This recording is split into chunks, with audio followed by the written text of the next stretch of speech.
Here we are, guys. This is Marty. Welcome back to the channel. We'll be shooting another video today, and this time we'll be talking about the CSL Elite pedal set. You got two different editions. You got the basic one with two pedals that you can buy for €100. They're on the left side. You get a throttle and a brake. And you also can buy the more expensive one, including the load cell pedal that you can actually see on the right side. And then you get the CSL Elite Pedal set priced at €200. And the main reason I want to shoot this video for you guys is, as you guys know, I'm a former owner of the Thrustmaster 3PA Pro pedals. They are roughly the same price range. And I want to make a comparison to see if there are any differences and to see if there are any pros regarding this Fanatec CSL Elite pedals if you compare them with the Thrustmaster ones. And there actually are pretty big differences between those two pedals.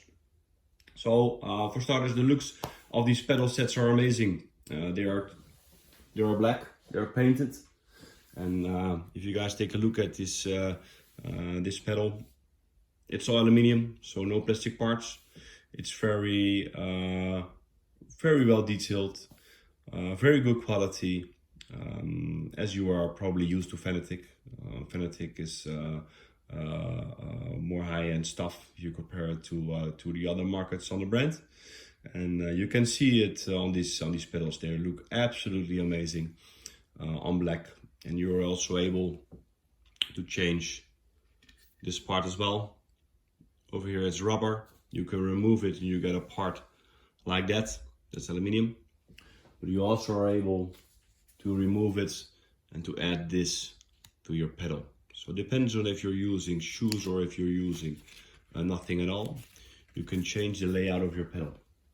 I myself am using stimulating shoes, so no need for this, no need for that. I'm using the bare pedals. That's what I'm using. Same with the clutch pedal. I'm not running clutch. I'm only using the brake and the throttle pedal. So two pedals is more than enough for me. So if you take a look at the base of this pedal set, there are a couple of things that you'll notice. So not that much you can change, but one very important thing, you can actually change the position of your pedal. So if you remove this part, you'll see some holes, and you're actually able to remove the position of the pedal, and you're also able to add this third pedal on the place that you prefer. So you can add it over here if you want to, you can add it over there, you can add it over there, whatever you prefer. So that's a big pro, especially if you're using different rigs. You're able to choose the position of the brake, you're actually to choose the position of the throttle pedal, and that's a big pro for these CSL Elite pedals. Other thing that is different if you compare it to, for example, the Thrustmaster pedal, is the range, the throttle range and the brake range. So there's like a different spring. It starts with the normal throttle. This is my former throttle pedal.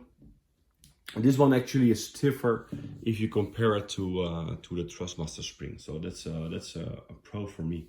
And it also felt like the throttle distance was a bit longer as well. So it makes it driving a bit easier. If you compare it with the stock brake pedal of the CSL Elite pedal kit, it's priced at €100. It's a pretty decent brake pedal, but nothing special. So if you compare that to the 3PA Pro brake pedal, it probably is a bit more advanced with a bit more options with the chronicle brake and stuff, but the actual spring is pretty decent. If you upgrade it to the load cell pedal kit there, and then there's a big pro with this pedal set, because it's roughly the same price. It's priced at €200 in total, and you get the load cell brake pedal, and that's a big improvement if you compare it with a T3PA Pro that doesn't have a load cell pedal kit in it. So with the load cell, it actually will see the pressure you put on the pedal instead of the distance, and you also can rearrange the brake distance with these load cells that are actually included. So you can put a stiffer, you can put in a softer pedal, whatever you prefer. So that's a big pro for me for these pedal set if you compare it with my former owned pedal set. Other thing is you can make a lot of adjustments on the steering wheel, so you can rearrange brake force and stuff. That's a big pro for me for this pedal set. And all in all, it feels like a really good, really solid pedal set, especially in this price range. For sure, the V3s might be a better option and a bit more possibilities. And for sure, there are more high-end pedals on the market as well that all does a pretty good job. But in this price range, 200 euros, this is basically the best you can get from Fanatec, or basically from any for any company.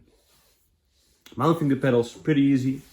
For me, you're able to attach these pedals if you want to over here, but I use these holes over here and I mount the pedals through the holes. So one on the right, one on the left, and also I'm using the holes over here. So I'm using 4 holes to mount the pedals to the rig. That does an excellent job. Only downside I can imagine, if you're a owner of a playseat Evolution or a regular playseat, you might get flex in your rig. I myself using the R-seat RS1, and already experienced a little bit of flex in the rig while heavy braking, and that's something you really don't want. So yeah, if you're using a similar P1, for example, you don't have that issue, but for the cheaper rigs like playseat, you might experience a little bit of flex in the rig. So yeah, that was my video. Thank you for watching, and see you another time. Bye.